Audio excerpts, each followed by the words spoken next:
Voice class, The Right Coach, and I'm here today with Bethany Jett. She is the owner of Bethany Jett Incorporated, isn't it?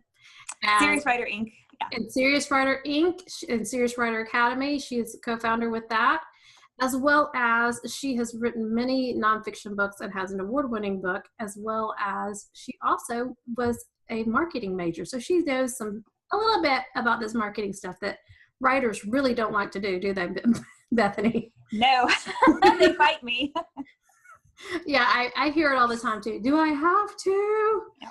Like, yes, you have to. So we're going to ask Bethany some questions today, and you feel free to leave comments on, I wanted to share this on the Facebook Live as well as on the blog post, and Bethany and I will be answering any questions that we can.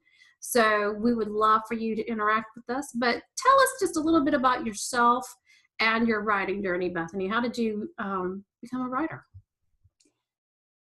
I want to say by chance, but really it was, my husband encouraging me for a really long time to start writing, but I had all the excuses that, I'm sure you hear them too, it's hard to break in. Who would listen to me? I don't know anything. I didn't even know the word platform. I was like, but he was in youth ministry at the time. And so I started just a blog for girls in our high school group about dating and things. And my mom was pursuing writing, and she was had been going to writers conferences, and she said, you need to go. So I finally just went and created a proposal, and it was really life-changing. And that it was a Florida Christian Writers Conference that I went to for the first time, and it won my proposal won Writer of the Year, and I got an agent and a book deal. 3 months later, we were signing contracts, and so it just sort of everything just fell into place, and it was life-changing. So then I decided a couple years ago that I wanted to go to graduate school, and I was going to go for writing, but really I love the marketing. I love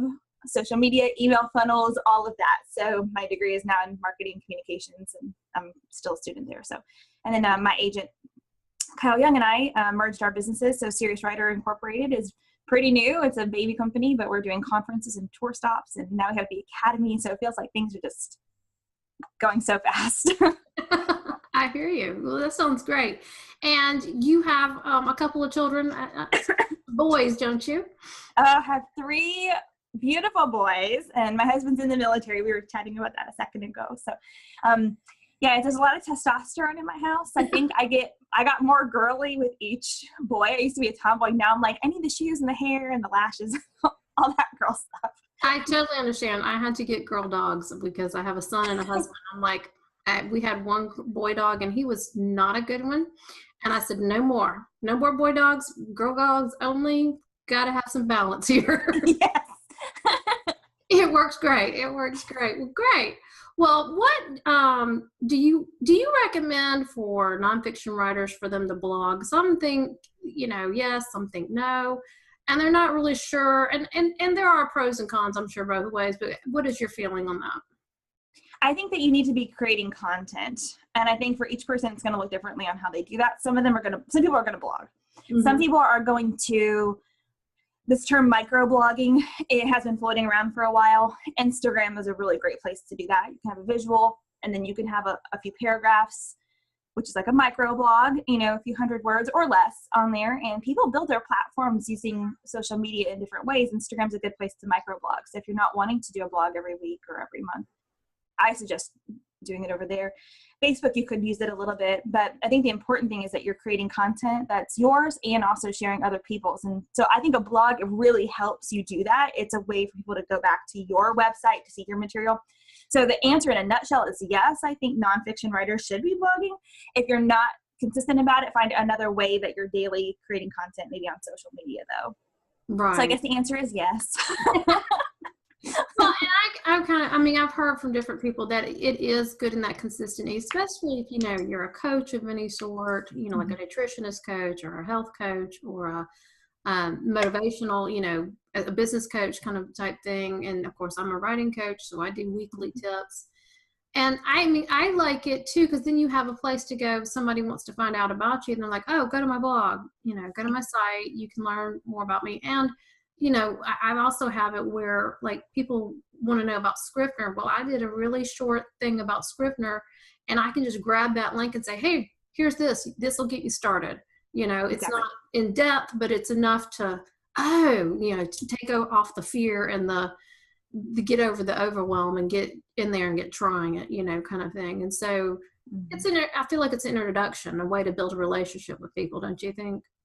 I do. And I think the blog, it's going to be good specifically for nonfiction writers because of exactly what you said. You have that content there, and it also lets people get to know you. So if you're like dying over the social media aspect, well, actually, I'll share with you, Brendan Burchard, who's a New York Times bestseller. He does High Performance Academy. He's amazing. I love him. He does a blog once a week, and in one of his trainings, he shared how he does it, and it's so simple, and he just creates content one time. It's one post, but inside the post, he hits every variation of his audience. So he has a 3 to 5 minute YouTube video. So his YouTube channel is growing. Then he has like a 500 word summary, like a blog post that's there, which he can put that on LinkedIn or Facebook. And then he puts some graphics just from quotes from his post, and people can pin them or put them on Instagram. He can share it on Facebook. And so just in that one post, I think it's smart blogging. There's so many different ways that people can consume the content, and he only has to do it once a week, and then he can just reshare it. So I think that's really smart, and it also handles your social media because now you have things to put on your social media. Yeah, and that's one thing I have been doing. I do the Facebook Lives every week, and then I actually put them on the blog post so people can watch them. But the cool thing now, what I'm using on my computer will actually save to YouTube at the same time too. So then I go out to YouTube and just put the link to the blog and everything. And so that way, if somebody finds it on YouTube, they can get to the blog too. So yeah, and I guess that's the key, is you need to have like these little tentacles. Don't get overwhelmed and start with a few, but get these little tentacles out there. So why do writers need to worry about social media is the next question I have for you. If you want to get published traditionally, it's going to be a must for nonfiction. If you want to self-publish, I still think you're going to need the social media because you're putting your own dollars behind the book, especially, you need to make up for that in your sales. And the social media is brilliant. I mean, think about, it's a gift. I mean, I hear writers all the time like so frustrated or stressed out about it. And just think about what people had to do a long time ago. Like, we have instant access and connection with all kinds of people, celebrities, thousands of people. Our audience. You can find out exactly what your audience wants to know. You can poll them. You can talk to them. They can question you. They can talk about your book. It's a gift. I mean, it's a gift. So it really is. I love that idea. Because I mean, well, here's the other thing. I don't know about you. I've got friends all over the world now because of social media that I've met in different groups and classes and things. And I mean, some of them that I may never see in real life, or if I decide to travel the world, I got friends. Yep. Some of my favorite are in England and in Australia. So, and I would love to go to both of those at some point. It to me, that is a lot easier than, because I mean, I guess before it was up to the traditional publisher, right? Or if you went speaking, if you were a speaker and you went out places, you would have some exposure, but not nearly what you would have on social media. Exactly. I mean, think about the stories of people who have these, huge, I know we're not talking about email lists, but, they have these huge email lists and they've grown their social media consecutively, and they've got hundreds of thousands of followers, people who love them. They hang on their every word. And yet at one point in their lives, they were just normal. They're still normal people, but they were just doing what they do, sharing information with people, and they've built this following.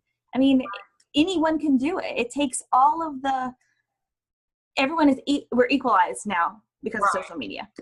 Right. It gives, well, to me, I think that makes self-publishing easier in some instances because of that. You can do it. You got to know how to work it.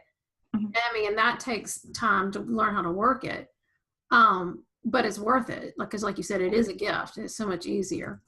Let's see. How do you know what social media works best for your book and your business? So, like I said, I'm targeted people who are consultants, speakers, coaches, ministers, entrepreneurs, that kind of thing. how do they know which one is out there that's best for them? Because there's so many options. There's Twitter and Periscope and Facebook and Instagram and Snapchat, which people my age go, do what? Talking 10 seconds. Which I don't know. Have you seen my video on that? No, not that one. I'll have to send you that one. If everybody just look up Daisy Bell meets Frank. Daisy Bell is my alter ego, and she's like, 10 seconds? I can't get a sentence out in 10 seconds. Yep, Snapchat. Yeah. So what do you think? Snapchat. I mean, how do you find which one's best for what you're doing? And don't let me forget LinkedIn. There's another one. LinkedIn.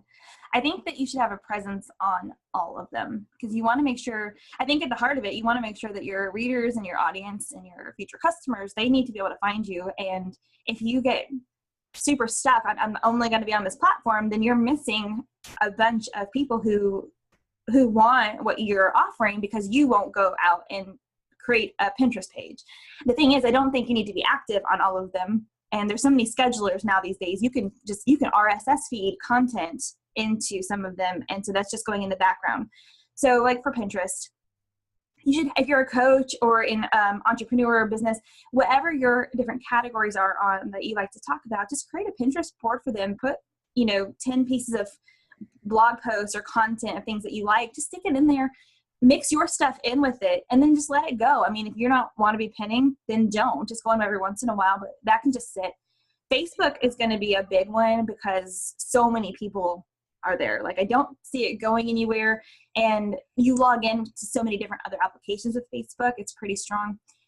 To utilize Facebook well, though, I think you need to go into groups. Mm-hmm. Your personal wall is only going to get you so far, but if you start targeting and start giving really good content inside of different groups, then people will start trusting you. And then when your book comes out, or if you have a course, then as people are more likely to buy those things or follow you. So Facebook groups is a big one if you can find your audience. And Instagram's a big one too. I mean, Facebook owns Instagram, so there's a win there, but it's a different platform. So if you can do quotes or great visuals, you could really, really win out there. It takes more time though. I mean, you really have to be doing a daily thing on Instagram. So you need to decide how much time you're willing to spend. Right.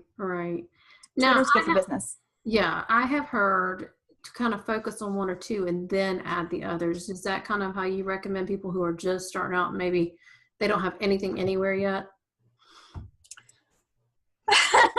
I think that the nice side of me says start with one or two. I just dove in. Like, I didn't have a platform when I had interest from the publishers, and I just said, I got to figure this out. Right. So I'm more like, let me just so I would say take a weekend and order pizza for your kids and just let your spouse know, like, I need this time, and then just figure it out. Like, take an hour or two, set up your Pinterest page, just get it done. Set up your LinkedIn, just get it done. Like, just set all these up and let them run, and then say, okay, now it's time to focus on Facebook and the targeting things. And then I'm gonna do Twitter, maybe, especially if you're doing business and nonfiction. Twitter's great for that. Find the people to follow. Like, spend your time maybe on those two, and then maybe Instagram later, I would say, but get LinkedIn and Pinterest up and running. I wouldn't wait on that. Just get it going. Yeah, you gave me an idea. I have not been active on Pinterest, and I need to make a Right Coach board. I did have for my daily GPS blog, but I'm not active doing that right now, and so I need to do that. Thank you for reminding me. So, well, how often should a writer post on social media? Do you have some guidelines? I've heard different things, but what do you suggest? Okay, each platform is going to be different, and you should treat each platform differently. Like, I'm not a proponent of having content share from like Twitter to Instagram to Facebook. Nothing of mine auto shares that way, because your audience is different and the way you write to them. When people send Twitter over to Facebook, because of the character count is different. It sounds weird. It's not conversational, and there's usually hashtags, which on Facebook we don't use very often. So on Twitter, I would say you're only getting like every 16 seconds or something. Like, only 16% of your audience ever sees what you post, because no one scrolls down very far. They're just doing this and moving on. So Twitter, I would auto schedule. You could do 5, 6, 10 tweets to go out throughout the day, and you want to make sure you're hitting your AM, because you have international audiences that are going to be looking, not just in your time zone. Right. Facebook, on your personal wall, it's just going to depend on what your friends react to. If I can put a business or entrepreneurial something on my Facebook personal page, crickets. Like, they don't care at all. But I say, you know, like, my kid got student of the month, and it's like, boom, I've got a comment thread happening, or I dropped the milk and I'm sad. Like, those things they react to. So you do have to post based on that. Facebook page, I would suggest maybe at least once a day, maybe go to 2, because you can schedule out on there. And I think actually personal pages are starting to schedule out. I saw something about that. Yeah. Instagram is going to be different. They have this thing called shadow banning, where Instagram rewards you for posting at the same time every day, and consistently they let your content be seen to more followers, something in their algorithm. If you start using more of the same hashtags every day, they start limiting you because it looks spammy. I mean, so Instagram is one where if you want to do well there, you're going to need to be like 7 a.m. an alarm goes off and you have a post ready to go. And there's things that you can do to do that. But Instagram's a big deal. So about how much time do you suggest people to spend on this per day? Because, you know, some people are like, I don't have time to do all this.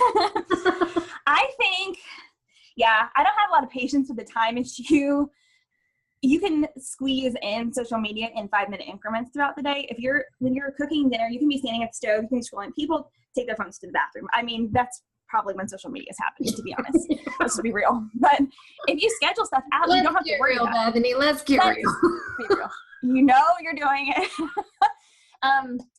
If you use a scheduler, like Hootsuite's a scheduler, Buffer, Meet Edgar, there's one called Smarter Queue that I'm testing.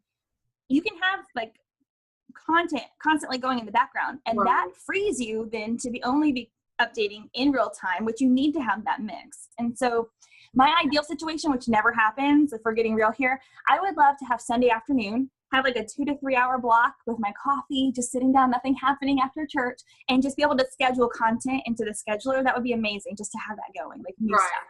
Groups on Facebook are really good for that, though, because they'll have like these different follow threads sometimes, or groups that they'll say, okay, post your blog, the Blue Ridge Conference Facebook group.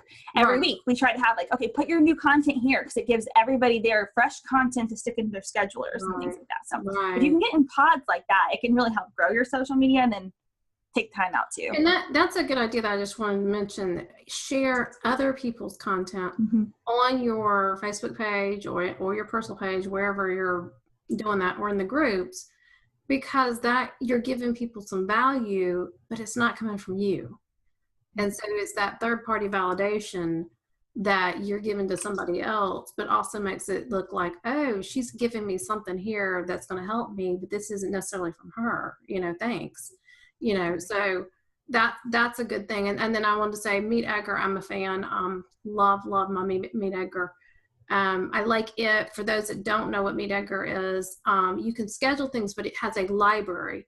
So like I say, at 9 o'clock on Monday, put one of my blog posts on and I can say my Twitter page, my Facebook page, I can pick all the different places I want it to go.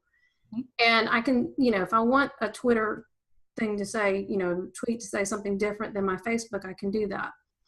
And it will just then rotate things out. And it will keep, it's a beautiful program. Yeah. So it keeps things, like you said, going in the background. Now, it is not cheap, but you got to remember, think of it as a VA for your social media is what I consider it. I've used Meet Edgar for 2 years, and it was, especially because in Facebook groups, it's like a way that you can get those, if you're doing consistent posting, or if you're the admin especially, it's a way that you can constantly have that material just there for your people all the time. Right. Yeah. Go in, like you said, schedule it one time and get it going. Because like I have things that schedule at certain times of the day for my group, and I can put it in there and it works great. So again, that's a tool that I might need to do that'd be a good blog post, wouldn't it? How to use Edgar. It'd be a great one. That's one maybe for next week. So how, we did the how often, what encouragement do you, my screensaver came on, I had to get it off. What encouragement do you have for new writers? I think you need to decide if this is going to be a hobby or a career, or where on that spectrum you fall, because the advice is different for each one of those people. Like if this is something that you're doing because you feel like you have a gift or a story to share, and you don't really, you may dream of the bookstore, but it's not really like where your passion is pursuing all the work that goes into that, then just enjoy the journey. Learn everything you can about the craft, do your best, figure out how you're going to publish and do that. If this is going to be a career for you, I'd say you need to like buckle your seatbelt and be prepared to like work long hours, do some seasons of hustle that a lot of people aren't going to do, but that's going to separate the people who then build this marketing platform that then gets the attention of a traditional publisher, and be ready to work and just learn everything that you can. Yes. And I do have to say the Blue Ridge Conference, because Bethany is involved in organizing that, was great. And I just came back from a novel retreat at the same place. So if you're doing fiction or nonfiction, which with the Writers Conference in Blue Ridge, that's nonfiction and fiction in May. Next May, the 20th through the 24th, isn't that right? Yeah, I'll just double check. Yeah. And it's at blueridgeconference.com is the website. Yes. Because I'll put that in the blog post for people to check out too. It is the 20th through the 24th of May. Yeah, next year. So put that on your calendar. I highly recommend it because there's agents there and publishers there. And I mean, well, Bethany went to the one a writers conference in Florida. It's not the same people. But that's where you said you kind of. Yeah, I'll be there this year. Yeah, I got started in Florida and I'll be at Blue Ridge. Yeah. So there's one in Florida. So definitely, one conference, 2 conferences, something like that a year is really helpful. I learned so much, and Bethany and Michelle did a great class this year I was in. It was freelance writing, right? Wasn't that the class? Yeah. Mm-hmm. I was trying to remember what it was called. Because we had a long name. Yeah, we talked about a lot of different things, and I think Bethany talks fast. Oh my gosh, listen to Michelle, and then both go. So put your earphones on and listen fast, right? Buckle up, but definitely do that. So tell me a little bit about your writing routine. What do you do to keep your inspiration going, keep up with everything? Because I think you do freelancing as well as your books, right? Mm-hmm. The 2 books that released in 2017 were actually ghost written. I was a ghost writer on the project, but they put my name on the cover, so I think I was the collaborative writer. The term changed, but basically wrote the book. Now it's a lot of fun. It's a lot of work. It's much different than writing your own stuff. Yes. You have to capture someone else's voice, and there's more give and take. I can't just turn it into the publisher. It has to go through approval processes. So it was a learning that was wonderful. So I enjoyed that. I do a lot of freelance. So I have clients that, they need articles written or blog posts for their stuff, and I handle that for them. Lately, it's been a lot of marketing, a lot of business stuff, because we've been building, merging the companies into Serious Writer. Mm-hmm. We have these conferences we're starting. We're about to announce these tour stops in major metro areas, like one-day things for writers to kind of figure out where they are and how to get started. You want to do one in Atlanta? Atlanta's on our list. Yeah. I will be 2 hours from Atlanta, so. Yeah. We're in Tallahassee. Tampa and Tallahassee are locked down. Memphis is locked down. And then we have all these other, we're working on venues, so we'll have that. Good. And so reading is a big deal for me. Yes.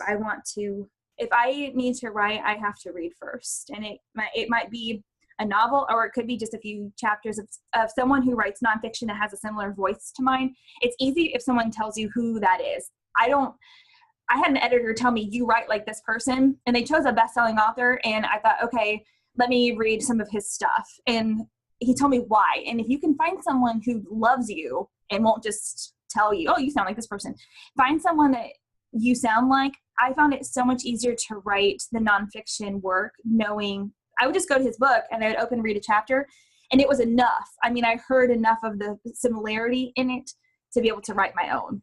Right. So that was really helpful. Your own voice was able to come out. Yes. It was just like, figure out who you sound like and why, and then just read a little bit of that. It can help jumpstart. There was not a lot of writer's block when I did that. And I'm not saying that I'm a writer like him, but if you know why it is, you start getting the pacing in your head for how your story needs to go. So that was helpful. So, reading a lot, and then just writing. I think that's what I think most people just say. Do you write early in the morning and in the afternoon, whenever you get a chance? Right now, it's whenever I get the chance. But early, I'm not a morning person. But I'm so much more awake. My best writing comes in the morning.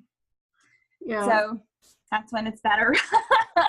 It is for me too, unless I just, or like this 3 to 6 o'clock window. It's like I get really inspired about then. And of course, that's when everybody wants to talk to you and call you Yep. and interrupt you. And you're like, oh, or you really get into it and they're like, hey, I need this, I need that. It takes me time to get in the zone. So a lot of getting in the zone time for me, I spend on social media. So, like when you're a writer, your brain's always going. So if I know I have to write about something, that's processing in the back of my head. And I get on Facebook, I start doing that. And then all of a sudden at some point it's like time. And then I can just go. It's like I have to get out all this stuff out of my head for that to come to the forefront. Right. And that's good. I do something similar. So, well, I appreciate it, Bethany. You have anything else you want to share with us about, the importance of social media or writing, the routines, anything like you say, if you're a writer, you need to do, what would you say? I have a book. If you're a writer, you need to be active on social media. I have a book I was going to suggest to your readers. Yes. I love that book.